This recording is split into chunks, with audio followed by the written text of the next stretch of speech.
Well, Illinois' first firearm deer season has come to an end. Hunters say they didn't do as well as they did last year. The Illinois Department of Natural Resources reports hunters harvested nearly 52,000 deer last weekend. That's down from close to 56,000 in 2013. Jackson County had the highest numbers in the state, with about 1,500 deer taken.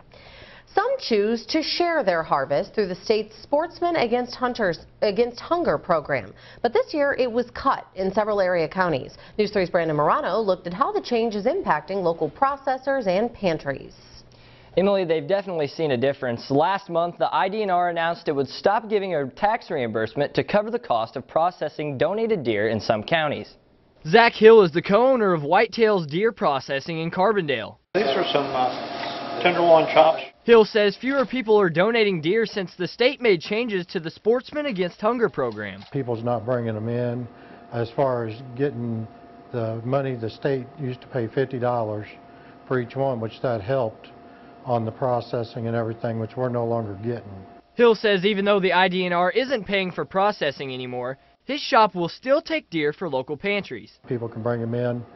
If they want to give a donation for us to help us out with fuel and electric and stuff, that's fine. If they don't, we'll still take them and get the meat out to wherever they need to go. The program is only being cut in some counties. Locally, that's Jackson, Williamson, Perry, Johnson, and Franklin. Hill doesn't understand the reasoning. In this area, they're cutting a lot of them that's been hit the hardest.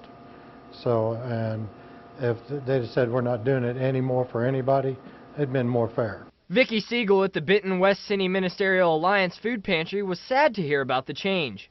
Last month, she told us the deer meat is a huge help to the pantry, and any donations allow them to buy more food. It saves on the cost of meat. Even though if it's a hot dog, it's still an expense on the food bank. So far this fall, Siegel's pantry has not received any donated deer, which she says hurts families in need. Just think of your family going hungry. Just think of your family going without.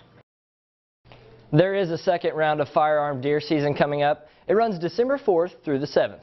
Live in the studio, Brandon Morano, News 3.